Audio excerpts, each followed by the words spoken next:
warahmatullahi wabarakatuh. Perkenalkan, nama saya Monara Munte dari kelas D Reguler 2019 Pendidikan Antropologi. Nah, di sini saya akan menjelaskan mengenai hasil mini riset saya, yaitu pada mata kuliah Antropologi Lingkungan. Nah, di mana saya mengangkat judul yaitu tujuan dari ritual Borti dalam menjaga eksistensi lingkungan persawahan masyarakat di Desa Terang Bulan, Kecamatan Eknatas. Nah, di sini saya melakukan mini riset di Desa Terang Bulan, yaitu tepatnya Kecamatan Eknatas, Kabupaten Labuhan Batu Utara.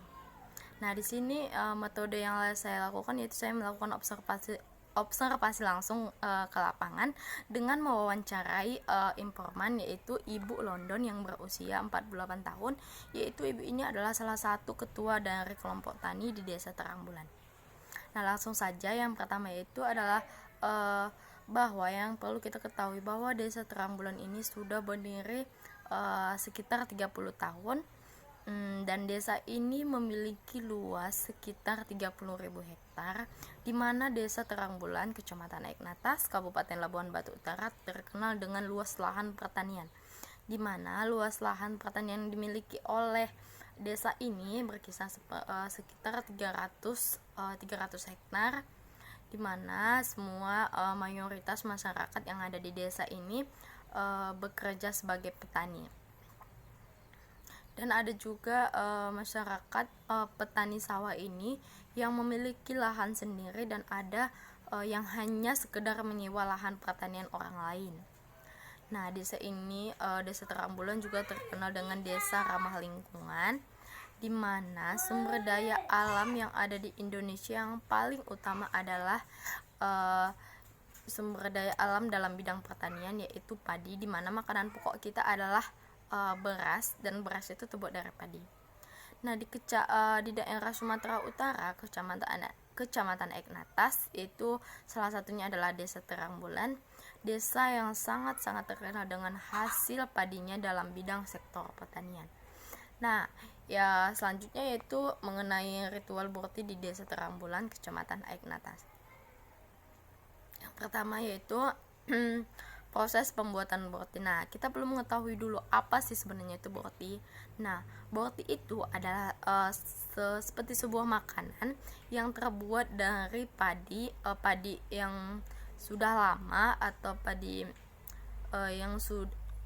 yang bukan habis dipanen yang dijadikan Borti, akan tetapi padi yang sudah lama disimpan dan sudah mulai melapuk, itulah yang akan dijadikan Borti.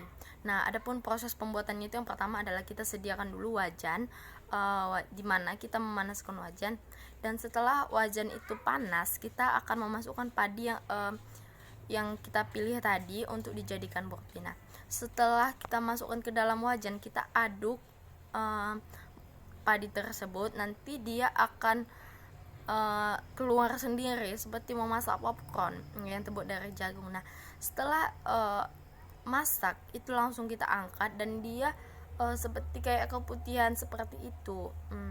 Nah, jadi setelah diangkat dari wajan, itu Bortinya kita ambil kulit padinya. Nah, setelah selesai pemasakan dari Bortinya, kita parut kelapa sebagai campuran dari Borti tersebut dan gula putih. Nah, Borti tersebut kita aduk sama rata dengan kelapa dan gula putih. Nah, setelah itu Borti tersebut sudah selesai diaduk, maka proses pelaksanaan ritual Borti akan dilakukan. Biasanya itu proses ritual Borti itu dilakukan di malam hari setelah sholat isya. Nah, tempat melakukan proses ritual Borti itu di masjid. Nah, biasanya itu dilakukan di dalam masjid. Nah, proses yang pertama itu adalah masyarakat akan berkumpul dalam masjid dengan membentuk lingkaran, di mana masyarakat ada yang membawa obat-obatan tradisional seperti jariango, temulawak, dan bahan-bahan obat-obatan tradisional lainnya. Nah, setelah mereka bawa, mereka akan taruh di tengah-tengah masjid tadi. Nah, setelah diletakkan di tengah-tengah masjid, dan setelah semua masyarakat berkumpul, Maka ritual akan dimulai yaitu dengan berdoa kepada Allah yang dipimpin oleh ustadz, di mana ustadz sengaja diundang untuk memimpin doa dalam acara ritual boroti tersebut. Nah, obat-obatan tradisional yang telah dibawa masyarakat tadi ke dalam masjid itu akan didoakan oleh Bapak Ustadz. Nah, setelah didoakan oleh Bapak Ustadz, maka obat-obatan tradisional tadi boleh diambil kembali sama masyarakat.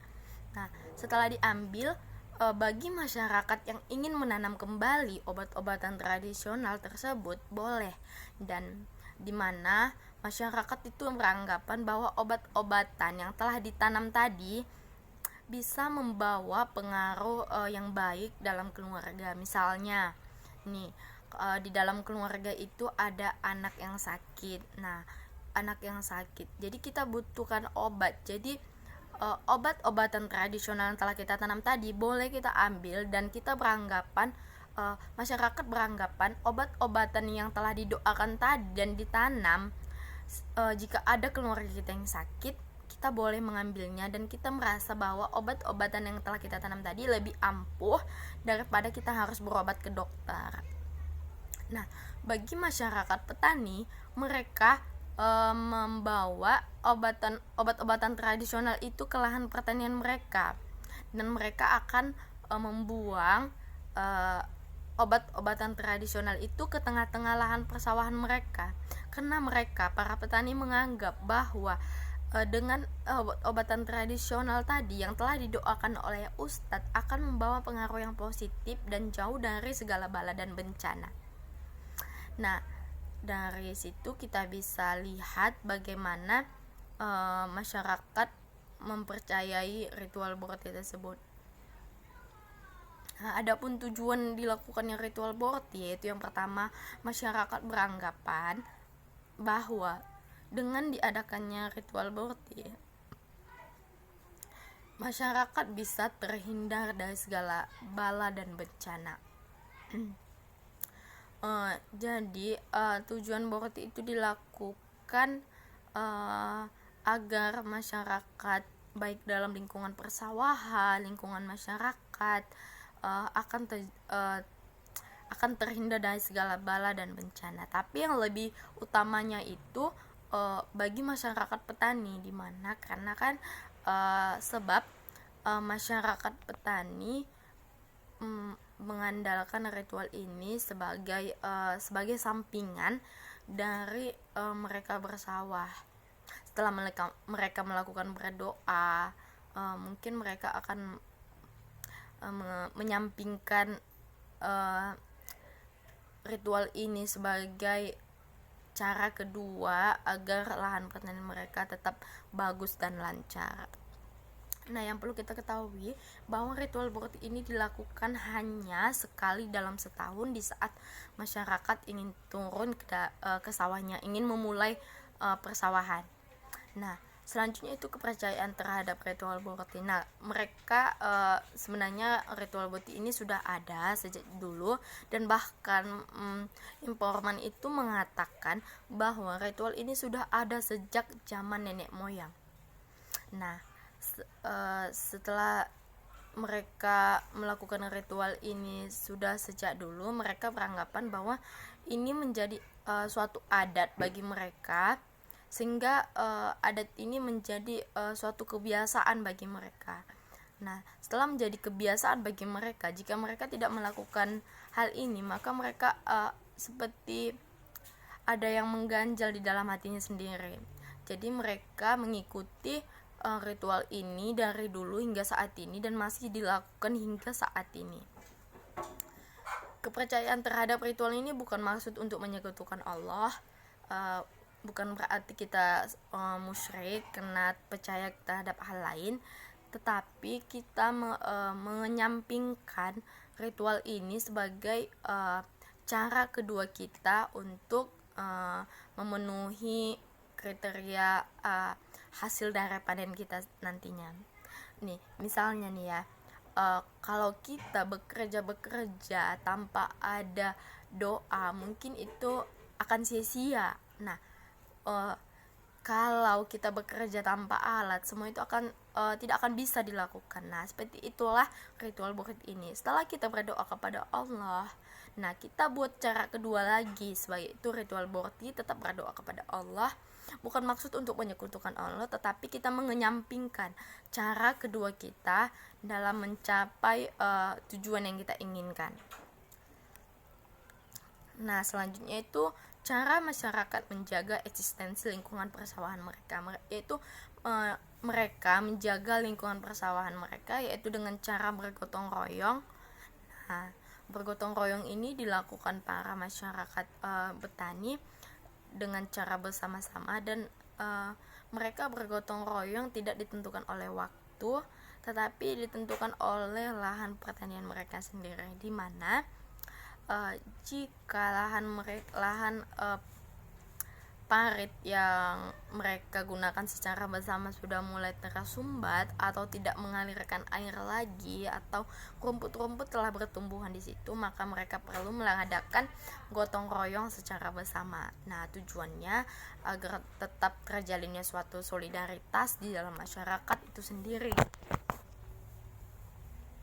Nah, selanjutnya yaitu cara mereka untuk mengeksistensikan lingkungan persawahan mereka, yaitu dengan cara membangun pembangunan bendungan air. Maksudnya itu mereka membangun bendungan air, di mana bendungan air ini sangat banyak fungsinya bagi masyarakat. Nah, di saat kemarau masyarakat akan menggunakan bendungan air ini untuk lahan pertanian mereka sendiri. Nah, pada saat banjir, lahan persawahan mereka akan tergenangi oleh air. Nah, pada lahan pertanian yang tergenangi oleh air itu akan membusuk padinya. Nah, jadi untuk menghindari agar tidak membusuk padi, maka mereka membuat suatu bendungan air, di mana jika saat kemarau padi tidak mendapatkan air, maka bendungan tersebut akan dibuka supaya air dari bendungan tersebut bisa mengalir ke lahan persawahan masyarakat. Nah, jika lahan persawahan masyarakat masih tergenang air, maka bendungan tersebut akan ditutup supaya air tidak akan mengalir lagi ke lahan persawahan dan tidak menambah pembusukan pada padi. Nah, masalah-masalah yang sering dialami oleh masyarakat di lingkungan persawahan mereka, mungkin yang dari dulu kita ketahui hingga saat ini adalah hama. Jadi di desa Terang Bulan itu ada 2 kali penyemaian padi dalam setahun, yaitu ada tahun Sitarolo, di mana tahun ini adalah di mana munculnya segala penyakit muncul pada lahan-lahan persawahan masyarakat, yaitu salah satunya hama, di mana hama ini sangat banyak mengakibatkan gagalnya panen pada masyarakat. Nah, hamanya itu contohnya yaitu hama wereng, kepinding. Nah, hama itu sangat sulit untuk dibasmi. Biasanya hama ini akan hilang yaitu apabila lahan persawahan kita dekat dengan sungai, di mana jika terjadi banjir pada lahan persawahan kita, maka hama yang ada pada padi itu akan terbawa hilang oleh arus banjir tersebut. Tetapi jika ada sebabnya lagi, yaitu jika lahan pertanian kita dekat dengan air sungai dan tiba-tiba ada banjir, maka yang akan terjadi akan ada pembusukan pada padi tersebut, di mana pembusukan padi jika air masih tergenang selama 4 hari 4 malam di dalam padi, maka yang terjadi pada padi tersebut adalah mengalami kebusukan.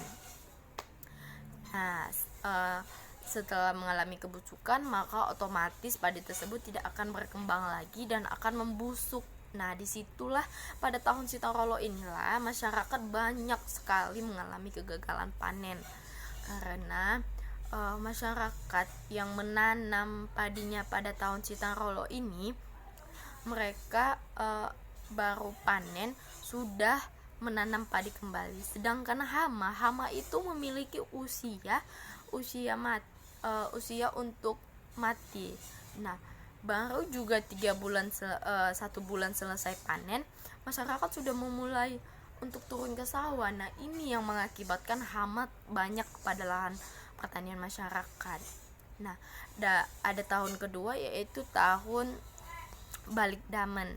Nah, dimana pada tahun balik damen ini hanya ada penyakit pada lahan persawahan itu hanya tikus, dimana hama tikus hanya memakan batang-batang padi masyarakat. Nah, setelah hama tikus tadi memakan lahan padi masyarakat, maka yang ada padi tersebut akan mengecil atau tidak tumbuh seperti biasanya lagi. Nah, yang perlu dilakukan masyarakat itu adalah memberikan pemupukan pada padi tersebut, sehingga setelah dipupuk ia akan tumbuh kembali seperti awalnya. Nah, untuk tahun balik damen biasanya masyarakat rata-rata atau mayoritasnya tidak mengalami gagal panen, walaupun ada masyarakat yang mengalami gagal panen, mungkin hanya ada beberapa masyarakat saja. Karena yang paling sangat membebani masyarakat yaitu hanya masalah hama pada lingkungan persawahan mereka. Nah, jadi dapat saya simpulkan bahwa ritual borot ini dilakukan setahun dalam sekali. Nah, ritual ini bertujuan agar tujuan ritual borot ini agar masyarakat bisa jauh dari segala bala atau bencana. Tetapi perlu kita tanamkan pada diri kita sendiri, walaupun kita sudah melakukan ritual boroti, bukan berarti bala atau bencana itu bisa hilang begitu saja. Nah, mungkin saja kalaupun kita sudah melakukan ritual boroti tetapi bala dan bencana itu masih ada, kita perlu menarik kepada diri kita sendiri. Kita perlu introspeksi diri sendiri. Kita tanya hati kecil kita sendiri, kenapa masih ada, mengapa masih ada bala dan bencana yang terjadi. Nah, yang perlu kita ketahui, setelah kita melakukan ritual boroti tersebut, kita perlu membenahi diri kita sendiri, yaitu kita tidak perlu melakukan hal-hal maksiat lagi. Nah, hal-hal maksiat itu mungkin yang menjadi acuan sehingga Allah marah kepada kita karena kita terlalu banyak melakukan kemaksiatan, sehingga bala dan bencana terjadi pada kita. Nah, yang perlu kita benahi dari diri kita cukup introspeksi diri sendiri, kita barengi. Kita sudah melakukan ritual boroti, jadi kita perlu melakukan penanaman di dalam hati kita, penanaman di dalam jiwa kita bahwa melakukan kemaksiatan itu dapat menimbulkan kemurkaan dari Allah Subhanahu wa taala. Nah, ritual boroti ini juga dilakukan dengan harapan agar segala bala dan bencana yang terjadi pada masyarakat bisa jauh atau bahkan tidak terjadi pada masyarakat tersebut. Nah, ritual ini bukan hanya di desa Terang Bulan aja, tetapi mungkin mayoritasnya mungkin di setiap desa di sekitar Labuan Batu Utara memiliki ritual yang sama seperti di desa Terang Bulan ini. Mungkin hanya ini yang dapat saya sampaikan dari hasil penjelasan mini riset saya. Jika ada kesalahan, saya mohon maaf kepada Ibu dan Bapak dosen. Terima kasih. Assalamualaikum warahmatullahi wabarakatuh.